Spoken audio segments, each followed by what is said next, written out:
Good evening and welcome. I'm Allison McKinney-Tim, Executive Director of Justice Revival and your host for tonight's conversation.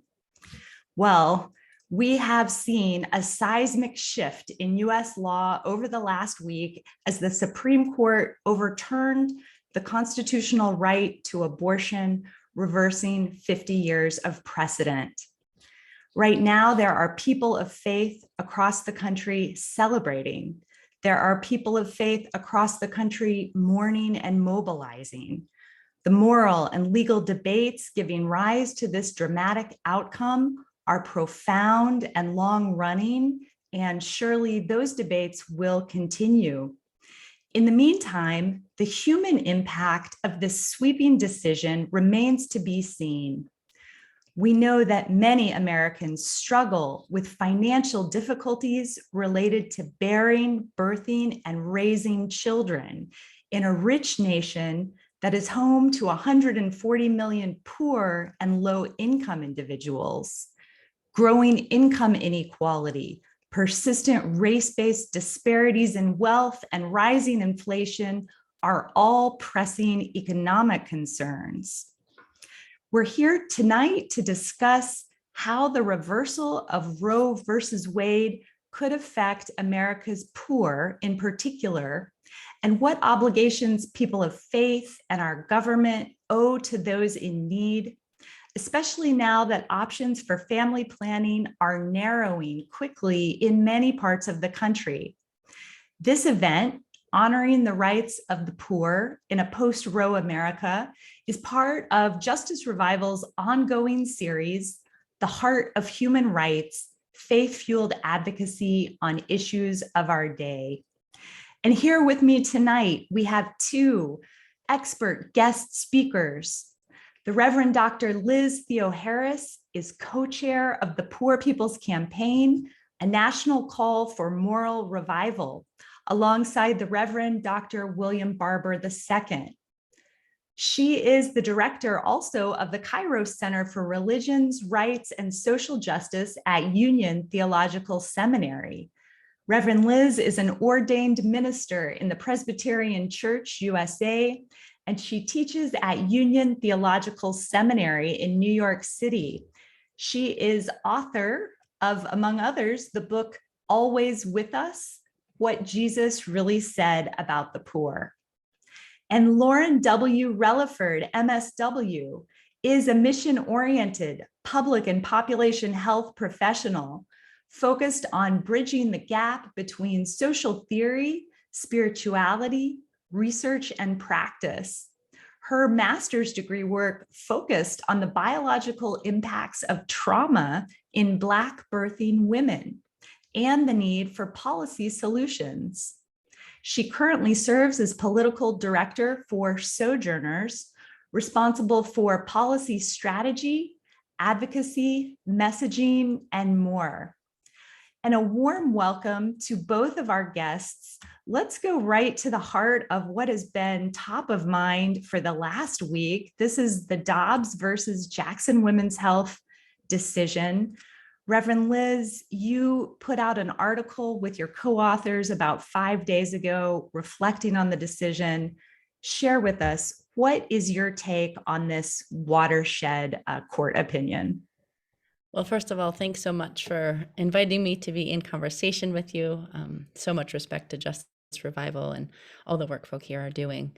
And indeed, I mean, this ruling, actually taking away rights that folk have had for decades, is really an attack on not just folks that are seeking abortions, but really an attack on all those that are being marginalized by, an extremist agenda that is criminalizing and marginalizing, many people.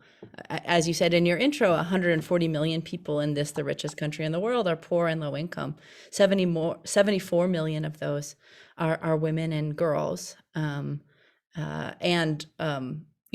The states that actually already had abortion bans in place before this Dobbs decision were states that had the higher maternal mortality rates, had higher infant mortality rates, had lower rates of living wages and healthcare. And so I think what we know to be true, because it has already been the case, is those most vulnerable, women, trans folk, people of color, the poor, are going to be hurt first and worst by this, and by the a whole host of attacks that we're seeing in our nation right now, when it just doesn't need to be. And so, I think what we know from this is that we have to kind of embolden our organizing and our mobilizing, because you can't just take away the rights of people, and especially you can't just attack poor and low income people and marginalized people without in my Christian tradition, attacking and marginalizing those that Jesus, that God cares the most about, and whose life and abundance God, is there to protect. And so, we're seeing a lot of folks respond, and whatever people's individual reactions are and beliefs are, any moment when folks decide to take away people's rights isn't good for anybody. Deep concerns. Lauren, I want to put the same question to you broadly. What is your reaction to Dobbs versus Jackson? I want to actually just piggyback off of what Rev Liz said. I think, one, it's this fear that rights are being taken away. And to be quite frank, as a Black American, knowing that actually all of my rights as a Black American woman have essentially been litigated at a high level, it creates a lot of fear in my heart as to what this means. I think especially reading the opinion, knowing that there are other things on the chopping block.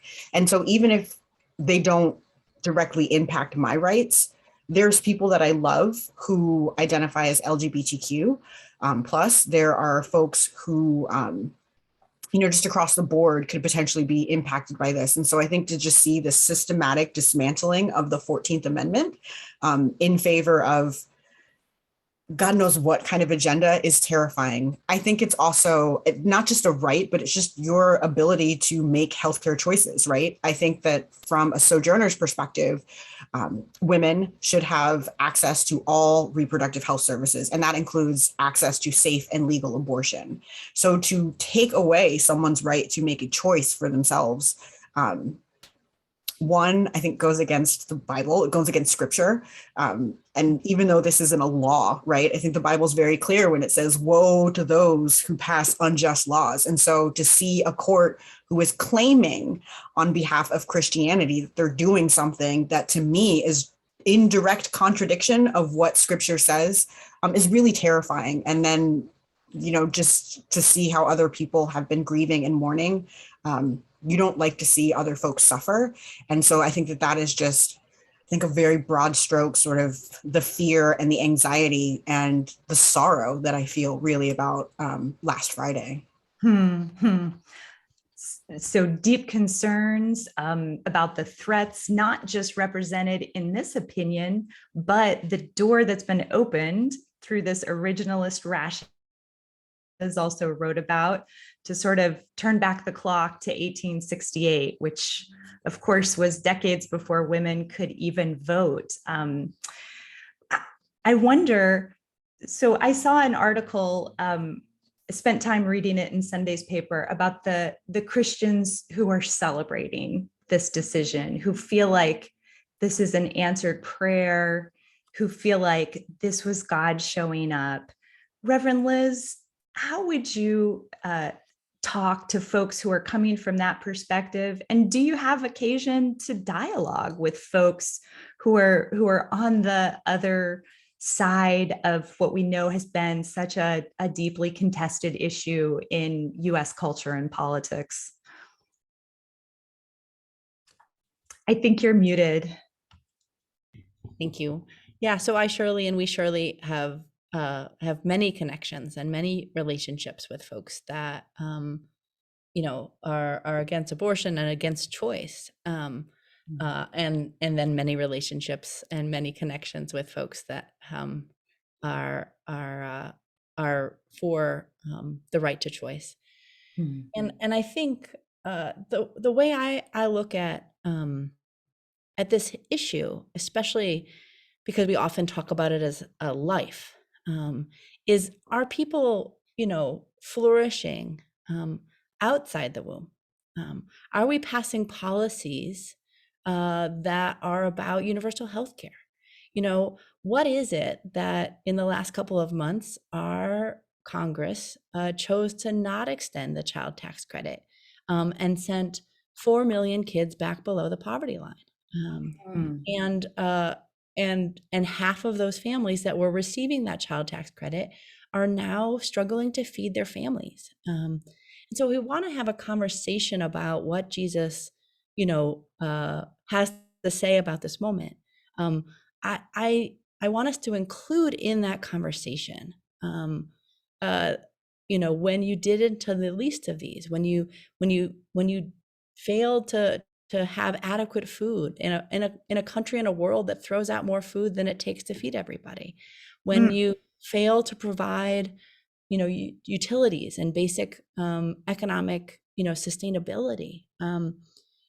Is this society, is this court, are our legislatures actually lifting up the lives and livelihoods of people, including children?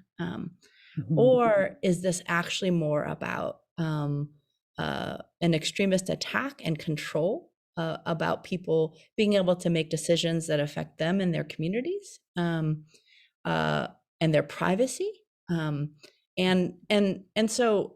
to me, the conversation has to be, especially if we're going to talk about life, is our society and our religious congregations and communities actually doing the things, advocating for the policies that would actually bring abundant life to people.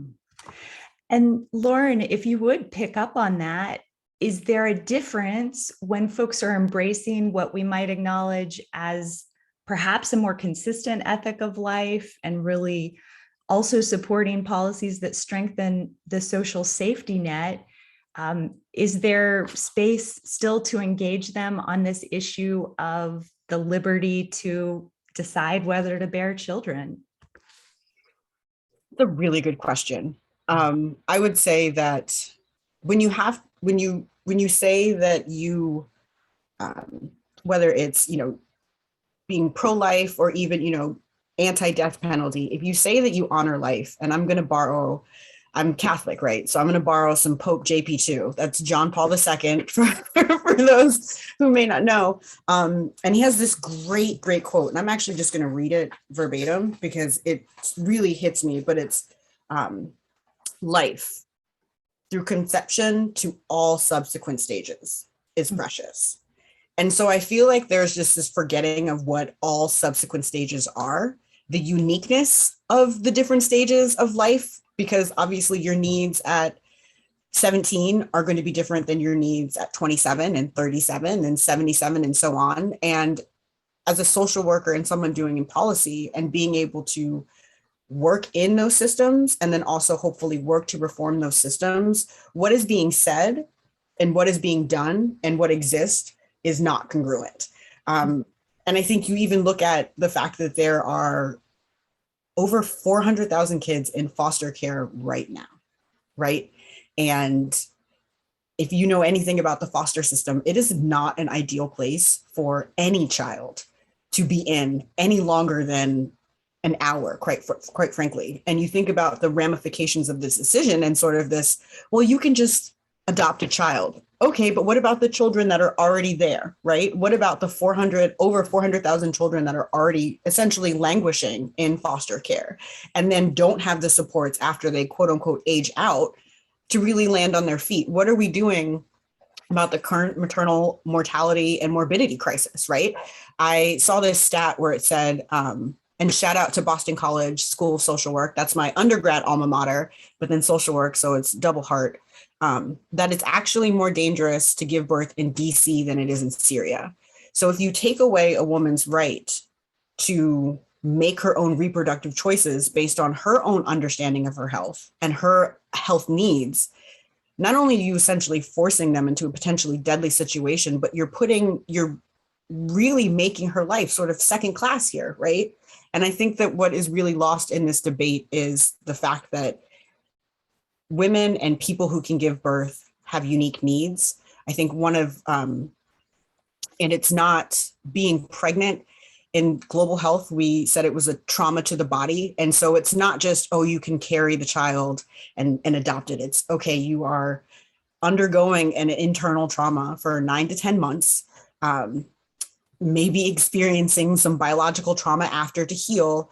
And then you're going to put your child in a system in which is not going to support or sustain it. And so for me, it's sort of that hypocrisy and looking at the fact, like Dr. Liz said, that it would be really easy for them to have made the child tax credit fully refundable and permanently expanded, and they still haven't done it.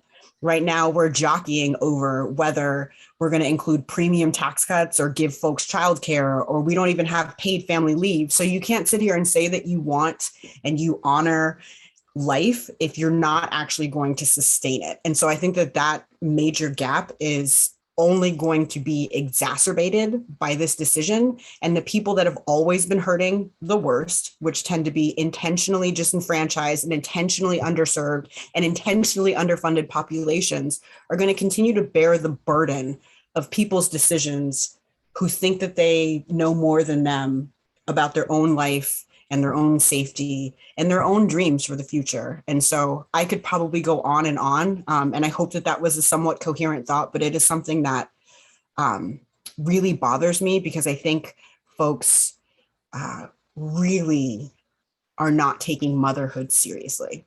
Wow. And that is a huge problem.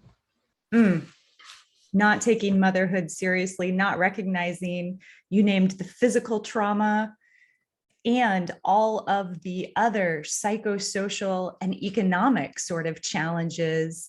And I want to pick apart the major policy and public health issues that both of you have named already. I mean, we've talked about maternal health crisis, which I know, Lauren, you've written about. Let's just go with that for a moment. Striking to hear that in Washington, D.C., a woman is facing odds as she would in Syria. And we know that that is incredibly racially disparate. So with that as the reality, Reverend Liz, how do you think poor women in particular are going to fare now that this Dobbs decision is enforced and reproductive health options are limited? Well, I mean, I think there's a lot of impacts that we actually are already seeing, and ones that we can, quite accurately predict. I mean, again, I need to start with the fact that the states that already have abortion bans in place are states that poor women and women of color are not faring well in. Higher rates of the lack of healthcare, higher rates of the lack of living wages, less kind of social protections and childcare investment, and less of a public health infrastructure. And so you add to the fact that then with this ruling, some of the only existing healthcare facilities that were not just providing abortions, but we're providing lots of healthcare for lots of people, are going to have to close. The fact that folks are already predicting that there's going to be a 21% increase in maternal kind of death because of a ban on abortions. The fact that if we look at some work that policy institutes have done, Economic Policy Institute for Policy Studies, that talk about again, in the states that already had abortion bans, that are in those first couple of years of folk having to have babies, that people's educational attainment drops, that people's wages drop, that you have less economic opportunities and prosperity. And again, we're talking especially about places that already half of the people in those states are living in some form of poverty. And then you have this. And so both health and economic outcomes don't look good. They look really bad, in fact. And that's a part of this bigger picture about, are we really a society that is promoting life, or one that actually has gotten very accustomed to death? Accustomed to death. Oh, that is sobering. It's a really sobering picture. And I'm glad that you're sharing that truth so people can understand what you mentioned, Reverend Liz, is already happening. Lauren, I wonder if you could tell us, do you see states or do you see our national government preparing with a policy response to these health and economic ramifications? Are they ready to step up now and provide the support and care that these additional lives will need? I'm going to be real blunt. Oh, absolutely not. I actually was just sort of reading about what sort of maternal newborn child health infrastructure looks like in the United States. And we're actually in a shortage of OBGYNs. So I'm not really sure how, and this has been ongoing for the past few years, and it's been exacerbated by the current pandemic. My uncle is actually an OBGYN, and my aunt used to work in a NICU unit.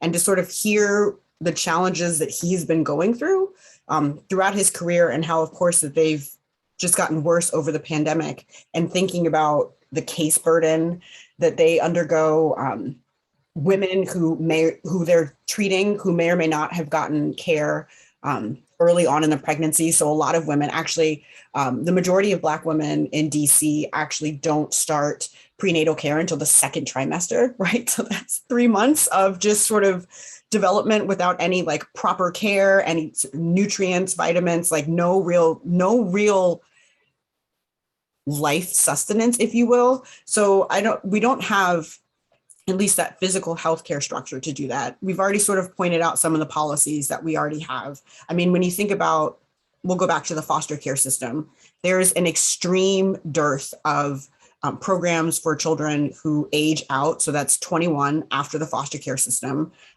You look at some states who have certainly at least tried to address the maternal health crisis. California is actually a really great example, but I don't think it was until maybe 2006 or 2007 that the United States writ large even captured maternal mortality on death certificates. And over 700 women alone die every year due to pregnancy.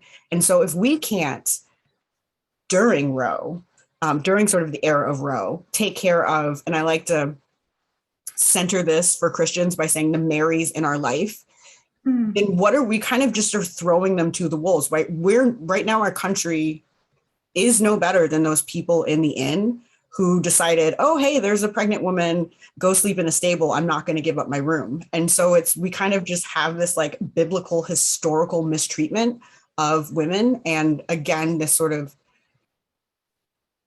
assuming that it's just as easy to get pregnant and have a child and that's it, without really thinking about the complexities and the nuances of life. And I think a lot of that does get lost in these conversations because again,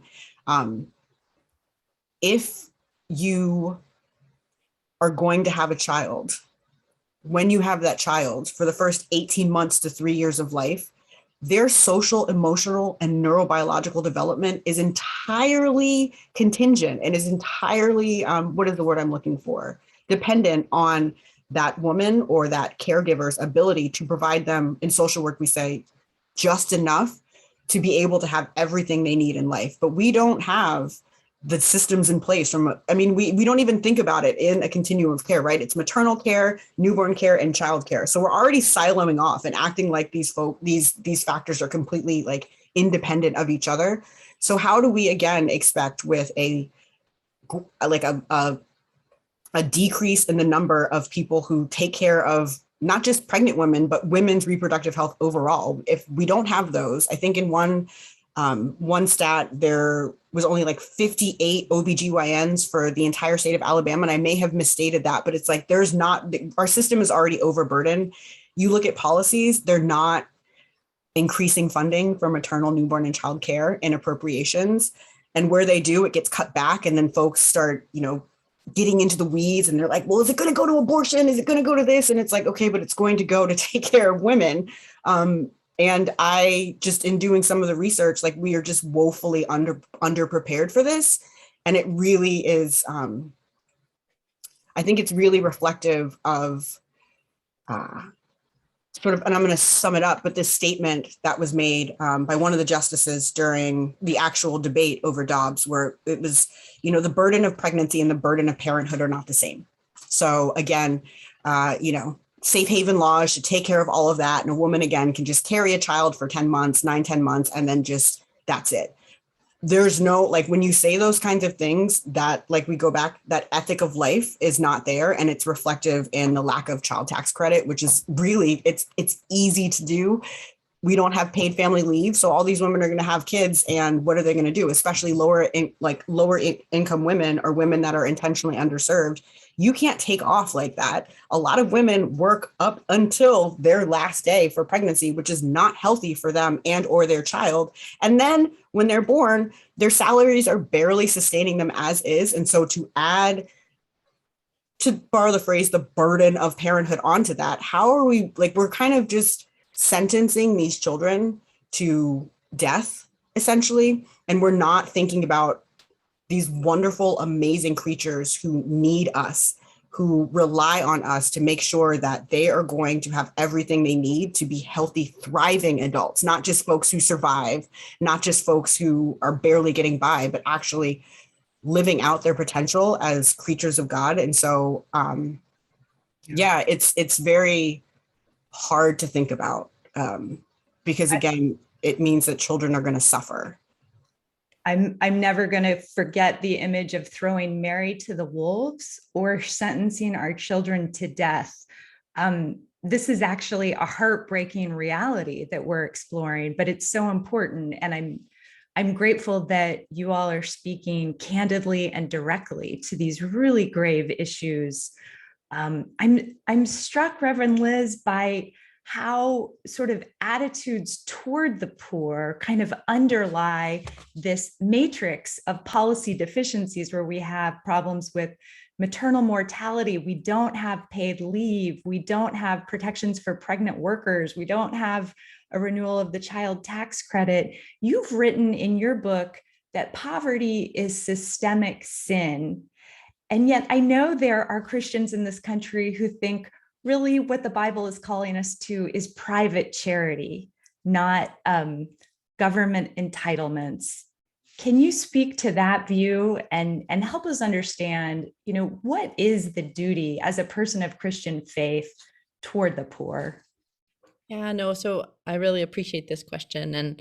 And the Bible has a lot to say about our responsibility as nations and of people, and as people of faith, to not just actually help individual after individual, to not just only do charity, but to organize society around the needs of the poor and everyone. So, from Genesis to Revelation, there is basically instruction and anti-poverty program after instruction and anti-poverty program that talks about injustice and impoverishment as systemic issues, that names them as not right with God, that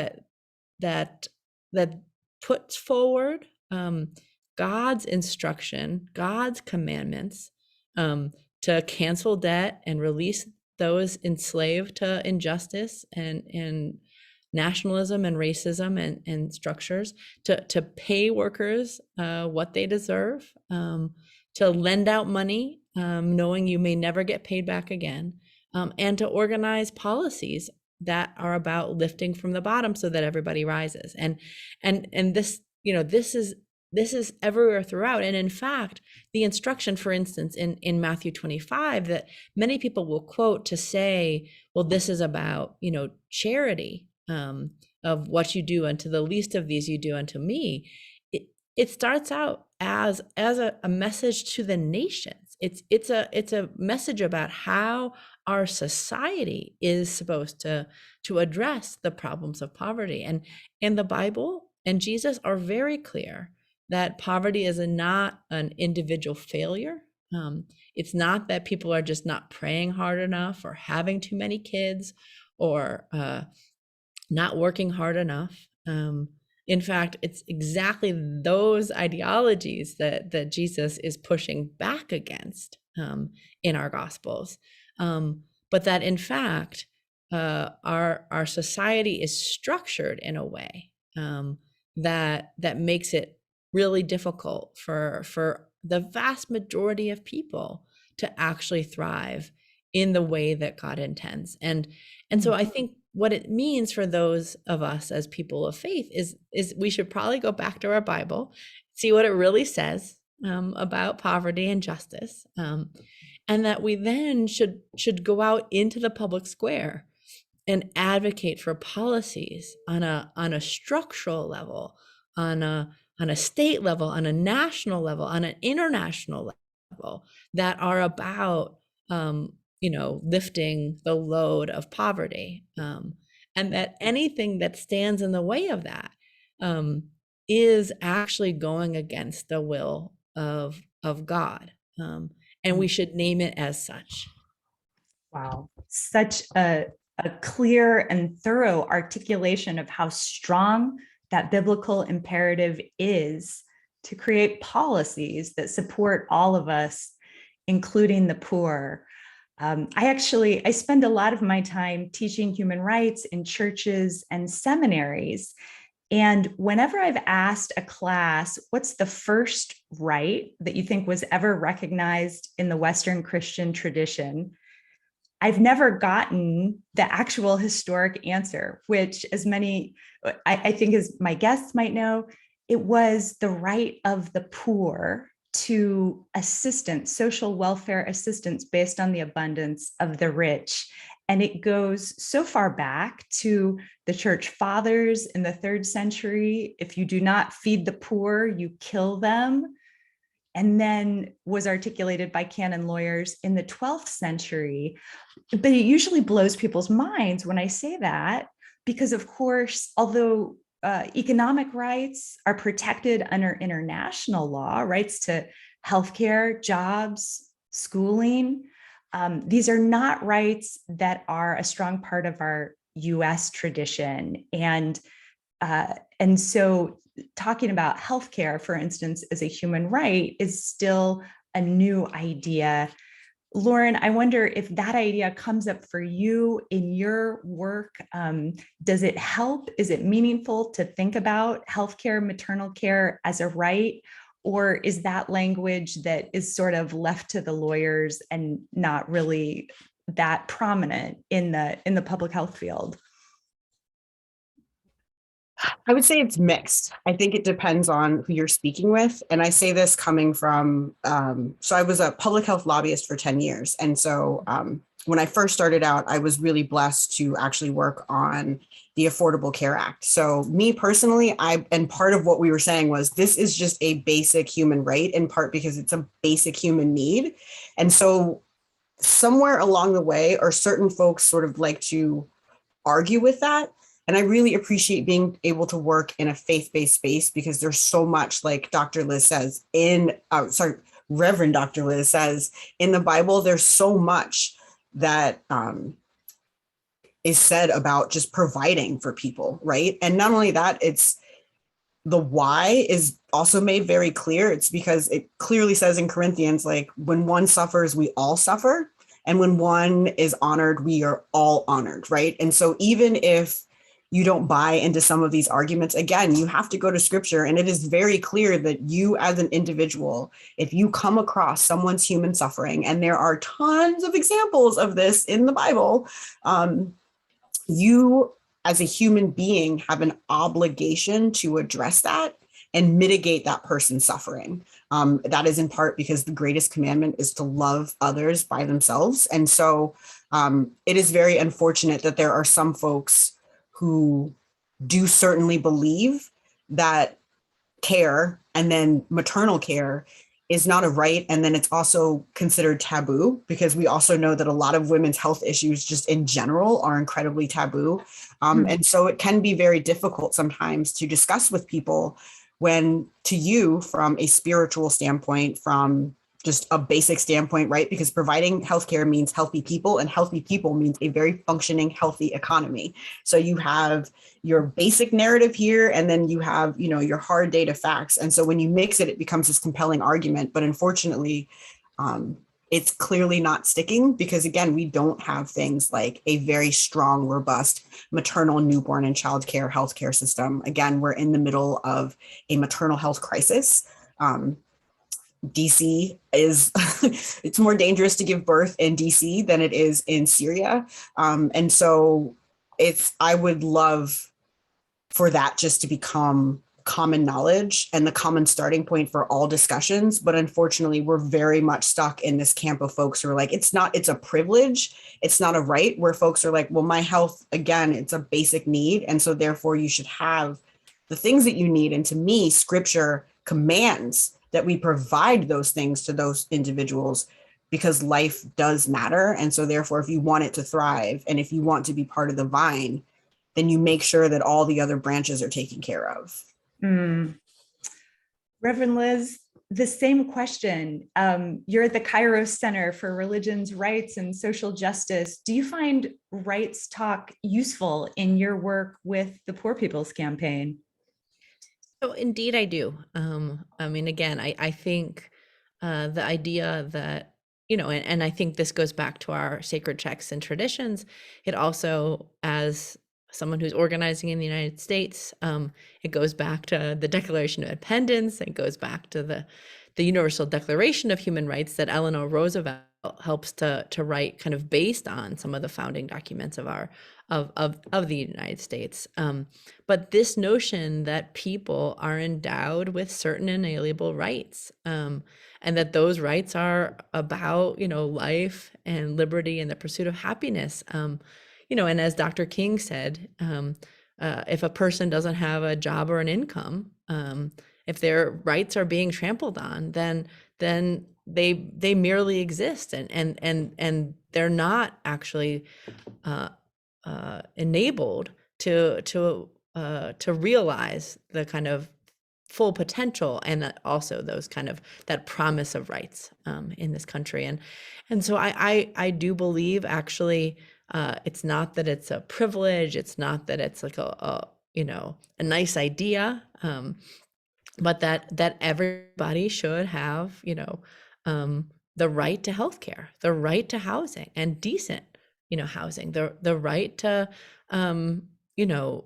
be able to participate in a government, and in a democracy that is about putting forward the policies and the solutions that are going to meet the needs of the people at the moment. And I think, there's a lot to kind of a rights framework that I think is a really powerful, and again, it feels very complementary to all of the teachings of the Beatitudes, of the Sermon on the Mount, to our sacred texts, so that we are able to have everybody with the right to live, and to thrive, and not just barely kind of survive in this society. Absolutely. And these rights are so deeply interrelated and interconnected. And so knowing that a majority of women who are seeking abortion, or pregnant persons seeking abortion, are citing economic reasons, sort of reminds us how interrelated those economic rights are with with human life and flourishing. I want to go now to sort of what do you see that's hopeful on the horizon?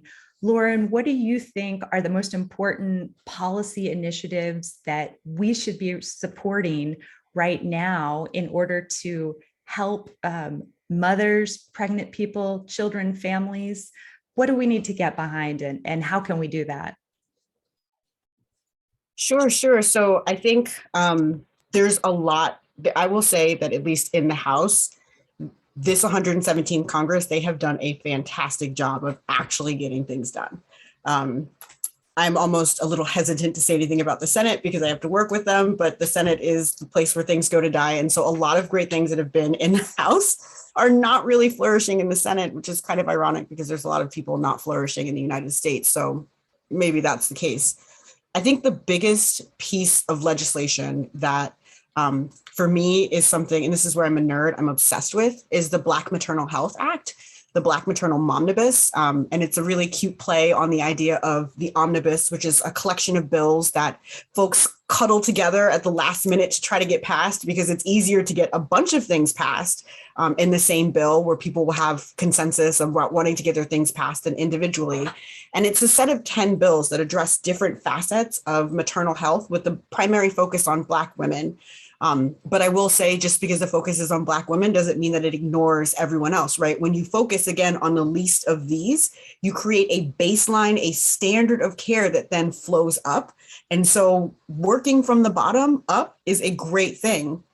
It was introduced in the last Congress by Representative Lauren Underwood, a Democrat from the 14th District in Illinois, and Representative Alma Adams, who is a representative out of North Carolina, the 12th district, and Kamala Harris when she was senator in the Senate. And it, to me, is potentially one of the most transformational pieces of legislation for women, and not just women that are currently carrying, but women who would love to carry or women who just want basic general care, because it looks at sort of life in this very complex way as what do you need before, during, and after pregnancy to make sure that you are taken care of and make sure that you can take care of your child.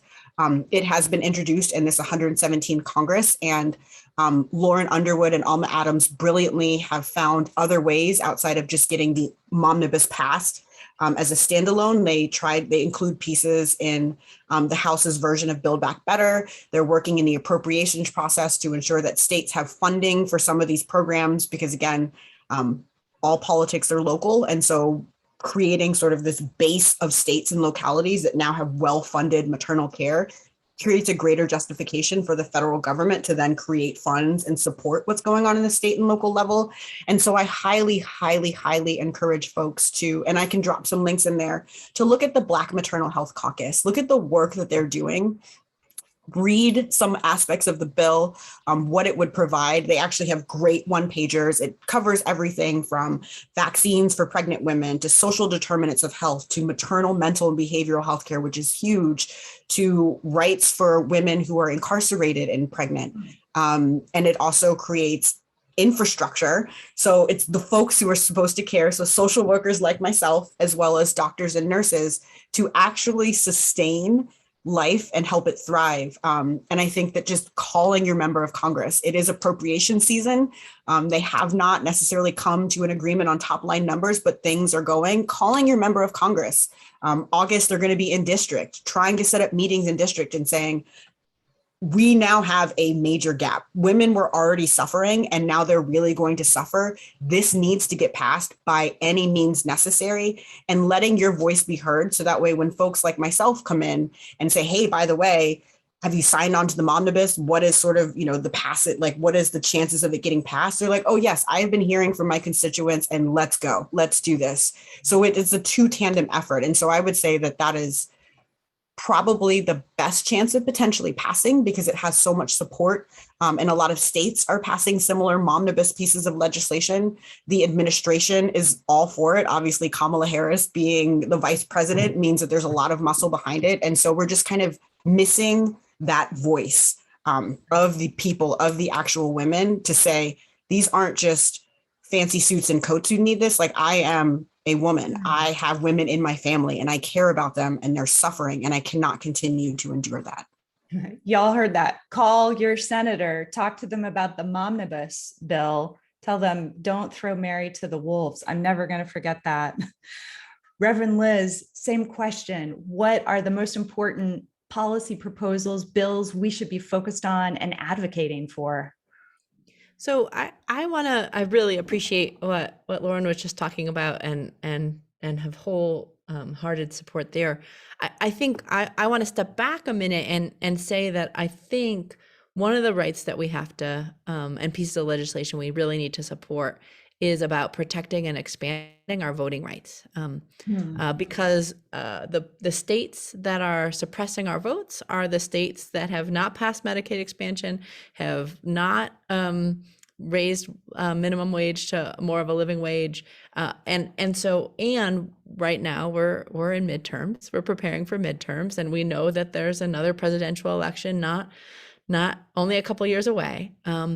And right now, what we've seen over the past year has been the greatest attack on our democracy and on our voting rights, since right after the Civil War. And yet we have not put forward protections to protect and expand voting rights. And so, and we know that, whether it's the way that the courts are stacked, or whether it's the kind of legislation that is being put forward in states or on a national level, really has a lot to do with our politicians actually listening to the needs and the demands of the people. And so, it's not too late for us to protect and expand voting rights, and then connect that to it's not too late for us to pass a minimum wage that is actually a living wage, and to protect folks being able to build strong labor unions, and who is helped the most if we raise wages, if we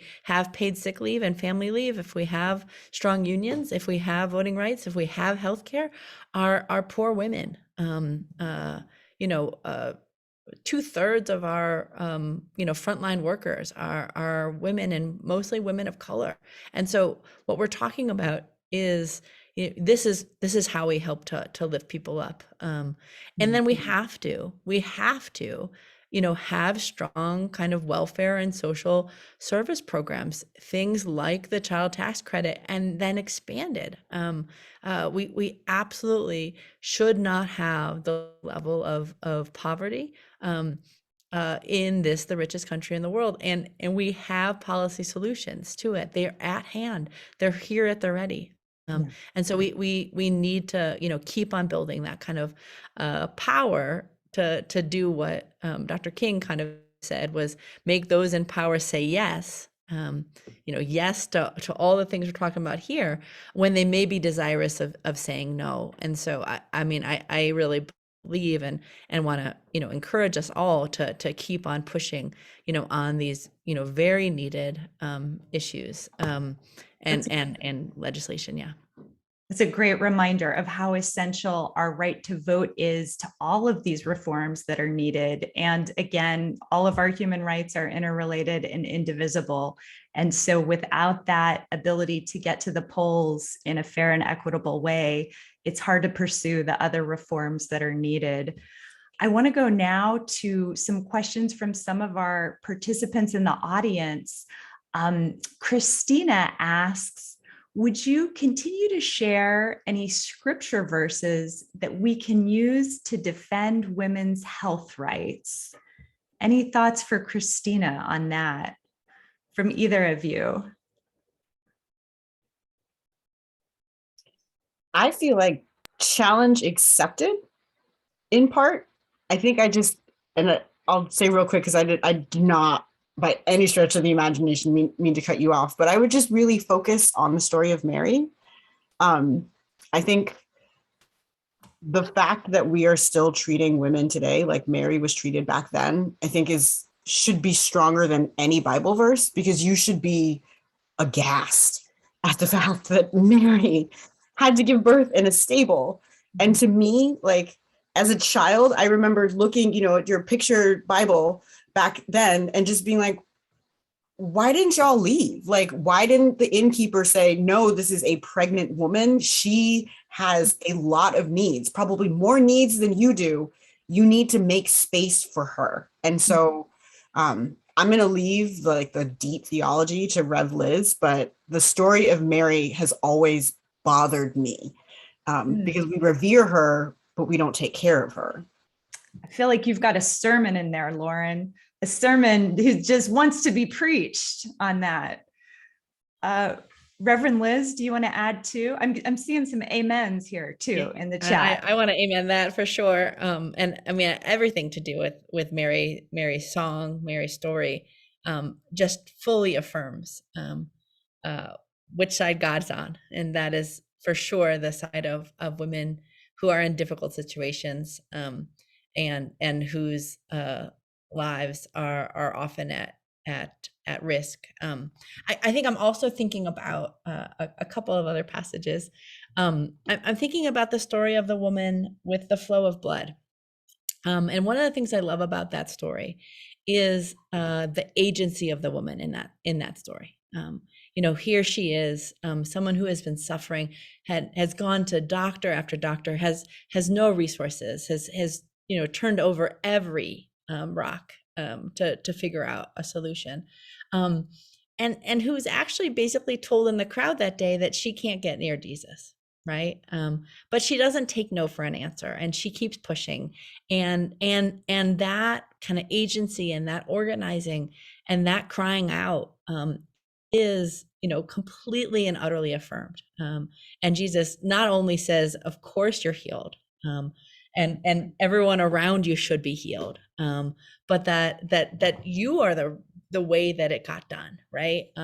Which I don't think is about taking away the responsibility of our society to provide for the health needs of women and others in our community. In fact, I think it's a reminder that that's exactly what society is supposed to be doing. And so I think that there's that story. I think another one of my favorite stories is this interaction again between Jesus and this leper, and the leper says to Jesus, if you choose, you can heal me.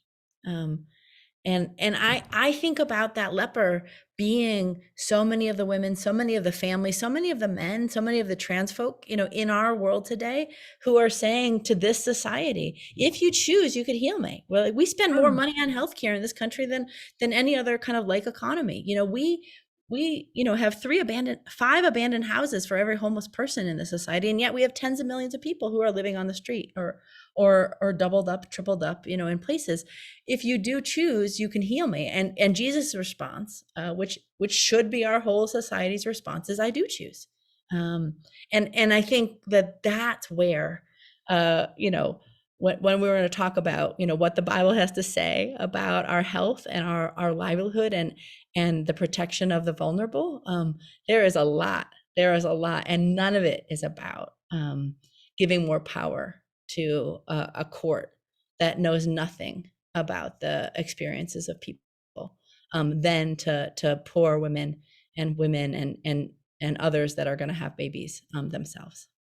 Wow. I hope and I trust that this conversation is blessing others the way I'm feeling blessed. I thought I was going to moderate a panel tonight, but I feel like I came to church in the most meaningful way, and I'm so grateful for that. We just have a couple of minutes left, but I want to invite each of our guests to just say a brief closing word or benediction or final call to action. Lauren, you want to give us one last word before we close? Sure. I would just think about the women in your life, right? I moved to this work because I grew up in a single mom and watched her really struggle. And we were at one point on welfare. Like, I would have benefited from the child tax credit, like enormously. And yet I'm here. And so really think about how God is positioning you in this moment and how he's giving you a chance to have all of this knowledge just dropped on you for free, which is amazing. And what you can really do for someone who, like me, like little girls like me, who still deal with the stress of growing up and watching my mom struggle. And think about what it means to have a child watch their caregiver or their mother struggle, right? And the stress and the trauma that they endure and the trauma of poverty, and get going, right? I saw someone there, if your senator at the Fed level is not that responsive, get active in state and local politics, right? All politics is local, and the government is a marble cake where the state, local, and national all move together. It's not a layer cake where it's hierarchy. Like, start working in your communities, the places that are most impacted, and get going. See how you can support women in your communities and share those narratives out, and let us know then at the national level, like, this is what we need. Because I think that's really the most important. Oh. Rev Liz, what's your final closing word for us tonight? I think it's just, that we need each other, and we have each other. And it's when things look hard and look like they're not going the right way, that we're not alone. And it's when we're called especially to kind of link arms with others, and build the kind of moral movement from below that Jesus was building, that the prophets built, that folks in our country's history and all around the world have built, and have been able to really turn the tide, and realize change, transformative change from the bottom up. And so, Dr. King says, it's when it's darkest at night that we can see the stars. And I do think this is a star moment. There's a lot of stars glowing out there. And it's like, whether it's people, in our communities that are just showing up for each other, or whether it's folks that are gathering and protesting, or whether it's, the Bible studies we're doing in our congregations, we're not alone, and we can build something better together. Thank you so much to Reverend Dr. Liz Theo-Harris of the Poor People's Campaign and the Kairos Center at Union Seminary. Thank you, Lauren Relaford, Political Director at Sojourners. I am so grateful for this conversation, rich with insight and inspiration. And again, I pray it's a blessing to all who have been with us tonight and who hear it later on. I'm Allison McKinney-Tim at Justice Revival. This is part of our series, The Heart of Human Rights. I hope you'll continue to follow. Join us in October for a program on responding to violence against women, another deeply interrelated issue that connects to a lot of the things we've discussed tonight. And before I go, I will also just encourage everyone to support all of the work that you've heard about tonight. I hope you will follow and support the Poor People's Campaign and Sojourners and Justice Revival, whatever you can do to advocate, to respond to calls to action, volunteer, or if the Spirit moves you, yes, make a gift, because this is all nonprofit community work that is done out of love for the cause, and I know love for the Lord too. Thanks everyone for being a part of this tonight. May God bless you, and go in peace.